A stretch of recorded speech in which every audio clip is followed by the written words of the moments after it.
సురేంద్ర నాయుడు గారు quickly response కాదండి. Assembly session దీనికి ప్రత్యేకమైన అసెంబ్లీ సెషన్ చేసిందే తప్పు ఏంటి? ఓకే, మీరు కూటమి ధర్మం ప్రకారం మీ పని మీరు అది మద్దతు ఇవ్వాలి కాబట్టి తప్పదు కాబట్టి చేశారు.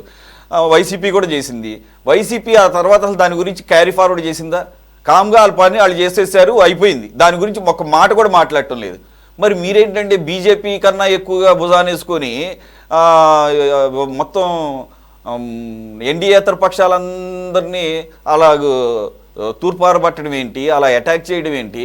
అందులో చంద్రబాబు నాయుడు గారి స్టేచర్కి ఆయనకున్న ఎక్స్పీరియన్స్కి ఇది అవసరమా? నాకైతే చాలా ఆశ్చర్యం అనిపించింది. తర్వాత చాలా కోపం కూడా అనిపించింది. మరి మీరు గతంలో కూడా లెఫ్ట్ భావజాలంతో ఉన్న పార్టీల నుంచి వచ్చారు కాబట్టి మీరు చెప్పండి. రెండు పార్టీ అధిష్టానం దృష్టికి తీసుకువెళ్ళండి. ఇది ఏదో అంటారు కదా, దానివల్ల వైసీపీ చాలా లోపల చాలా ఆనందపడతా ఉంటుంది. ఏది వాళ్ళ నెత్తిన పాలు పోసినట్టే ఈ రకమైనటువంటి వ్యవహారాలు చేయటం మూలంగా. అలాగని చెప్పేసి వాళ్ళేమి బీజేపీని వ్యతిరేకించలా, వాళ్ళు మద్దతు ఇచ్చారు. కానీ మీరెందుకు అంత పూసుకుంటున్నారు? సురేష్ గారు, రాష్ట్రంలో పరిస్థితులు అంటే నేను ఏదైనా కూడా వెంకటేశ్వర సార్ తెలుసు, డైరెక్ట్ గా మాట్లాడారు. కొన్ని దాచిపెట్టుకొని నేను మాట్లాడలేను, నా వల్ల కాదు. రాష్ట్రంలో పరిస్థితులు చాలా దయనీయంగా ఉన్నాయి. 10 లక్షల కోట్ల రూపాయలు అప్పు చేసి మా నెత్తిని బిడేసిపోయినారు వైసీపీ వాళ్ళు. మేము 10 లక్షల కోట్ల అప్పు మాఫీ చేసుకోవాలా, వడ్డీలు కట్టుకోవాలా, పోలవరం నిర్మించుకోవాలా, అమరావతిని రెడీ చేసుకోవాలా. ఇవన్నీ చేసుకోవాలంటే కేంద్రం నుండి మాకు డబ్బులు రావాలా. కేంద్రం నుండి మాకు డబ్బులు రావాలంటే మేము అలయన్స్ పార్టీగా కేంద్రం చెప్పినట్టు మేము నడుచుకోవాలి, తప్పదు. కేంద్రం చెప్పినట్టు నడుచుకుంటే మనకు డబ్బులు వస్తాయి. ఈ రాష్ట్రంలో సంక్షేమం కానీ అభివృద్ధి కానీ ఈ కార్యక్రమాలు జరగాలంటే ఖచ్చితంగా మేము మిత్ర ధర్మాన్ని పాటించాలా. మేము ఫస్ట్ నుండి కూడా ఏ పార్టీతో ఉన్నా కూడా ఆ పార్టీ మిత్ర ధర్మం పాటిస్తూనే పోతాం. ఎక్కడా కూడా పార్టీతో ఎన్నికలప్పుడు పొత్తు పెట్టుకోవడం, మిత్ర ధర్మాన్ని పక్కన పెట్టడం ఇలాంటి నేచర్ మాది కాదు. కాబట్టి మా రాష్ట్రంలో ఉండే పరిస్థితుల్లో దృష్ట్యా, అదే విధంగా ఇప్పుడు దక్షిణాది రాష్ట్రాలకు డీలిమిటేషన్ లో అన్యాయం జరుగుతా ఉంది అనేసి కొంతమంది అంటున్నారు. ఇప్పుడు 2011 సెన్సస్ ప్రకారం జరిగినా మనకు అన్యాయం జరుగుతుంది. లేదనుకుంటే ఇప్పుడు 2026 తర్వాత ఏదైనా సెన్సస్ ప్రకారం జరిగినా మనకు అన్యాయం జరుగుతుంది. తెలుగుదేశం పార్టీ సిద్ధాంతం, తెలుగుదేశం పార్టీ వాదన ఏమంటే గంప గుర్తుగా ప్రతి రాష్ట్రానికి కూడా 50% పెంచాలా అనేదే మా ధ్యేయం.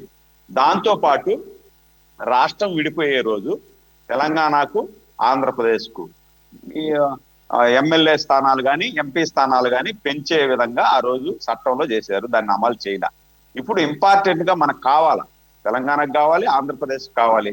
వాళ్ళ కేంద్ర ప్రభుత్వం వాళ్ళ నిర్ణయాలు వాళ్ళు తీసుకునేసి రేపు మనకు చేయలేదనుకోండి, సెన్సస్ ప్రకారం చేసినా నష్టమే, లేదు చేయకపోయినా నష్టమే, లేదు రాబోయే సెన్సస్ ప్రకారం చేసినా నష్టమే. కాబట్టి మనం కేంద్ర ప్రభుత్వాన్ని ఒప్పించి ఈ డీలిమిటేషన్ పద్ధతిని 50% గంప గుర్తుగా, జనాభాతో పని లేకుండా గంప గుర్తుగా 50% లెక్కన మనకు ఇక్కడ సీట్లు పెరిగే విధంగా, ఆ విధంగా పెరిగినాయనుకోండి మనకు ఎంపీ సీట్లు దాదాపు 38, 39 వస్తాయి.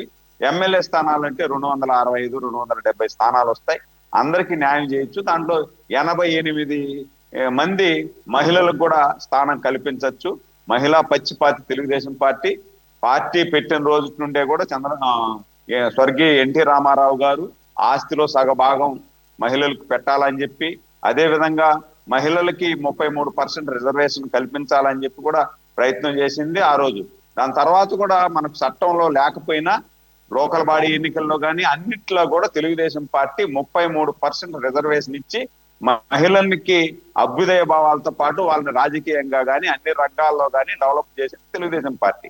రేపు ఒకవేళ కేంద్రంలో మహిళా బిల్లు పాస్ అయినా కాకపోయినా జరగబోయేటువంటి లోకల్ బాడీ ఎన్నికల్లో కానీ ఎంపీటీసీ, జడ్పీటీసీ, సర్పంచ్ ఎన్నికల్లో ఖచ్చితంగా తెలుగుదేశం పార్టీ 33% మహిళలకు రిజర్వేషన్ కల్పించి మహిళలకు పెద్ద పీట వేయడమే మా ధ్యేయం సార్. యాక్చువల్గా టైం ఉంటే కనుక మీరు చెప్పిన దాంట్లో చాలా చాలా లోపాలు ఉన్నాయి. అవి చాలా డీటెయిల్డ్గా మాట్లాడుకోవచ్చు. మేము ఇంతకుముందు డిబేట్లో కూడా చాలా డీటెయిల్గా చర్చించాము. దీని వెనకాల ఎన్ని అడ్డంకులు ఉన్నాయో అలాగే 50% చేస్తానని చెప్పి అమిత్ షా గారు నోటి మాటగా చెప్పి బిల్లులో పెట్టకుండా ఉంది, మళ్ళీ తర్వాత ఒక అరగంటలో మళ్ళీ పెడతాను అని చెప్పేసి ఎన్ని డ్రామాలు వేసాడో అవన్నీ కూడా మేము గమనించాము. దాని గురించి డీటెయిల్గా మాట్లాడవచ్చు, కానీ ఇప్పుడు టైం లేదు. సో ఎలాగైనా మీకున్నటువంటి ఇబ్బందులు మీరు చెప్పారు కాబట్టి దానికి ప్రసన్నం చేసుకోవాల్సినంత అవసరమే లేదండి. ఏదో మీరు అంటున్నారు కదా, కేంద్రం కూడా అంతకన్నా ఎక్కువ ఆధారపడి ఉంది తెలుగుదేశం మీద.